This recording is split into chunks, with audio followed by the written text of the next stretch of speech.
I loved the PlayStation Vita.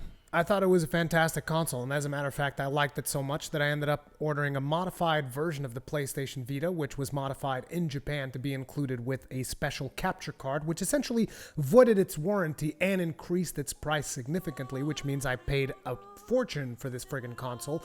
And then when it got to Portugal, it got stuck in customs, and I had to go there and pay an additional fortune to get that thing out of customs so that I would have a console that I could actually record videos properly with, because before that I was essentially recording stuff on my Vita with a camera, which, let's face it, not the most ideal thing to do. And that's how much I liked the PlayStation Vita, that I went to all this trouble just to be able to actually capture footage from this console.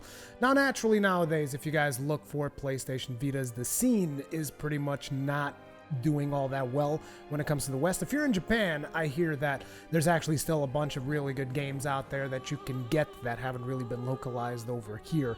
And pretty much overall, developers in general are just kind of like abandoning the console, which is very sad, because I remember talking to a lot of developers from being at Gamescom and E3 and events like that. And I remember how excited they were about the console because it was easy to develop to. It had good hardware. It had a fantastic screen. It had everything. And essentially, somewhere along the way, it ended up dying. Now, I'm not going to go into too many specifics as to what happened, whose fault it is. I don't really want to talk about that. I want to talk about a very special game for me that is still only available on the PlayStation Vita. And if you guys remember in the last video that I did about Dark Souls, where I talked about how amazing it was that we're getting all of these remasters, like we got the Shadow of the Colossus remake, which is amazing. We're getting the Dark Souls remaster, which is something that I've also really wanted. We got a remaster of Wipeout, the Omega Collection, which I love Wipeout, and getting that remaster, I was blown away. And with all these remasters that we're getting, I told you guys there's one game that I would really love to see a remaster of, and a lot of you guys actually got it right. That game is Soul Sacrifice. And some of you guys that have joined since I started doing Monster Hunter content, you might not even be aware of what the hell is Soul Sacrifice and why does it matter this much. Well, for those of you that really want to watch some Soul Sacrifice footage, I'm going to try and link the playlist. There's a almost full playthrough of this game, and I say almost very loosely because I never actually finished the playthrough, because very much like the 3DS, I have a hard time playing handheld consoles at my house because I just want to play on a big screen or on a television, which is why I love the Switch so much. But anyway, besides the point, I never ever actually got to finish it because I got to the final boss and I wasn't strong enough. I needed stronger spells to actually defeat the final boss of the game. But this game essentially was the best game that ever was on the PlayStation Vita. And it makes me very sad that essentially this game, as far as I'm aware, is dead on the Vita right now. And what do I mean by that it's dead? Well, there don't seem to be any plans to actually remaster this. And hopefully maybe this video will reach the right person or something. Maybe you guys will share this or something, and maybe we can get a movement going that we should totally remaster this friggin' video game for the PlayStation 4. And it can't even be that hard, because I mean, Sony has remastered Gravity Rush, which is another fantastic title that was also essentially dying on the PlayStation Vita. They remastered the first game, Gravity Rush, and then they made Gravity Rush 2 as well, which, by the way, two fantastic games that I really, really, really love. But back to Soul Sacrifice. Why do I like Soul Sacrifice as much? I mean, Soul Sacrifice, in my opinion, really has it all when it comes to a video game for a portable console. Like, it is ideal for portable, but you can also play it in long stretches if that is something that you want to do. The reason why it's ideal for portable is because essentially most of the gameplay actually takes place in arenas. Like, I would say that this game is heavily inspired in the Monster Hunter formula. So essentially, you gather up with a team, or you go by yourself in the story. All of the main story quests you actually have to do by yourself. But there's these side quests that you can do in co-op multiplayer if you want to, where you can get spells, and basically you can grind for resources with your friends, and you can hunt these monsters and stuff like that. But ultimately, what really made it special was the combination of that type of gameplay with the fact that it was actually separating itself from the Monster Hunter genre, so to speak, which consists of you you farm these monsters and then you craft weapons from the parts that you get from the monsters. And in this game, it was different. Like, the monsters would give you spells, and it was all about you getting these spells and combining these spells together, making them more powerful, and eventually just being able to combine even the spells themselves in the battlefield to form even more powerful versions of just spell combos that you could do. So it's almost like Monster Hunter, but with spells. And there's a whole theme about the game, which is a theme about sacrifice, about how each spell costs a price. So essentially, whenever you get a spell, you're not actually getting a spell, so to speak. You're getting a token, and you sacrificing that token essentially activates the spell. Now, each token would be able to be sacrificed a certain number of times, and once you would sacrifice it beyond its means, you could break it and you could potentially lose it forever. Then there's a mechanic that would allow you to recover it and whatnot, but again, just think Monster Hunter, but with spells and with what I would consider to be the best stories that I've ever experienced in video games. And I say stories plural because even though there is one overarching narrative, during that narrative that is the story of Soul Sacrifice, there's also these mini stories that you're presented with, and all of these stories have some kind of a twist as to how something happened to this monster that you are hunting, because all of the monsters were essentially once person, and this person was like corrupted by this special chalice, and essentially its corruption would usually make for a very interesting story as to how it all boiled down to that person becoming that monster. And this was told to you through a book. So you would be reading the book, and the book itself would be like transmitting the story down to you. And there were a lot of stories in there that I really, really enjoyed. And the overarching narrative is just like, it's almost mindfuck after mindfuck after mindfuck, but really, really good. Like, hands down, when it comes to story, this game has the best stories that I've ever experienced in video games, which to me is very important, because a lot of times you have a really good story, but the gameplay is not that great. Other times you have fantastic gameplay, but the story is not that great. And this game actually managed to do both. Like, I really enjoyed the gameplay. I thought the gameplay loop was fantastic, because you were constantly taking down these big monsters, and you were doing these challenges and getting yourself more powerful with these spells that you would get.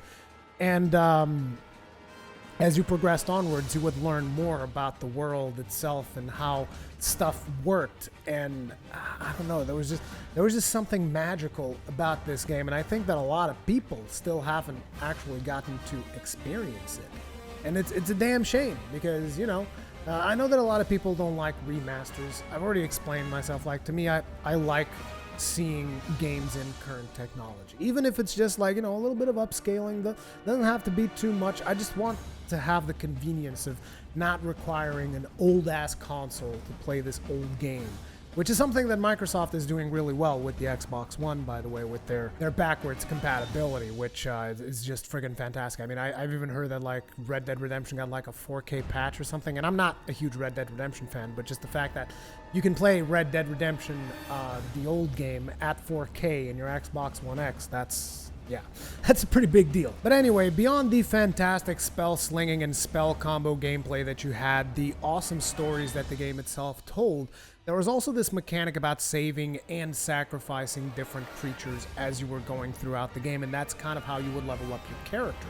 So if you saved a lot of creatures, you would gain defensive abilities, and your character would gain access to a more specialized spell set that would be more around certain skills, instead of, like, say for instance, if you wanted to go into the sacrifice route, you would have access to more destructive skills about inflicting as much damage as possible, whereas if you were going into the defensive skill tree, you would be given access to maybe skills that are a little bit more specialized in terms of healing, more controlled skills, less chaotic skills. So it would be more about precision as opposed to chaos, which is what you would do with sacrifice. And then eventually with Soul Sacrifice Delta, we had the other one, which was you would just basically leave it up to fate, where you could sacrifice, you could save, or you could completely leave it up to chance, and there was a 50-50 chance it would go either way. And I thought that all of those things also brought an interesting balance to the gameplay, because you could essentially sacrifice your teammates. This was something that you could do. Like, say you were playing with your friends, you could sacrifice your friend. Like, say your friend died, you could just straight up sacrifice and use his corpse to have him do like a massive destructive spell, because that's the whole concept of the game. It's all about sacrifice. So even your character, like, you would have these special ultimate spells where you would sacrifice a part of your body, and that would essentially impact the rest of your playthrough unless you recovered it by using a special currency, which it was not a premium currency, it was a currency that you earned by playing the game. But, like, for instance, there was a special spell that you would sacrifice an eyeball of your character. Your character would literally pluck out its eyeball, sacrifice it in order to get... I don't even remember what that particular spell did. But the downside was that then you would, like, be seeing in a tunnel vision. They would actually limit the amount of visibility that you would have on the screen. There was another spell where you essentially sacrificed your skin. I used this spell a lot, because essentially what that did was that would reduce all of your defenses. And I would usually have pretty low defense because I would be very high when it came to sacrifice, or I would be balanced. It depends. But ultimately, sacrificing your skin allowed you to basically set the whole stage on fire and burn your enemies. And it was fantastic, like just the animations and the way that stuff happened. And even, like, I would even martyr myself at times, because you could tell the AI, because you can also play with AI companions, which, by the way, you could save certain monsters and then they would become your AI companions that you could take with you into battle.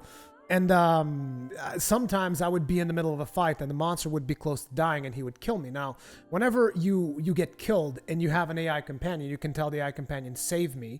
The AI companion goes there and he basically gives half of his health to you, and you come back to life and you guys continue the fight. Or you can actually order the AI to sacrifice you to have access to that really powerful destructive spell. And a lot of times I would do that because that, you know, it's just, it's almost like the ultimate fuck you to a monster, isn't it? The monster kills you and you just tell someone, just friggin' kill me, make me explode, and I will kill the monster. And that was really cool. And not only that, but, like, say for instance you were playing with a friend and you would sacrifice him in order to pull off this massive, impressive, destructive spell, then your friend's spirit would still be in the game, and your friend can still help you by increasing the amount of damage that you deal and decreasing the defense of the monster by running around and tapping on the screen, which is actually one of the game's mechanics that has not been translated as well to the PlayStation Vita television, whatever, PlayStation TV, whatever the hell that small console is, because there's no touchscreen there naturally. So that mechanic never really transferred all that well. But, like, you know, doesn't this just make you want to play this game? These descriptions that I'm telling you about, how you can sacrifice, you can leave it up to fate, you can save, and then the stories that the game tells, like, it is insane.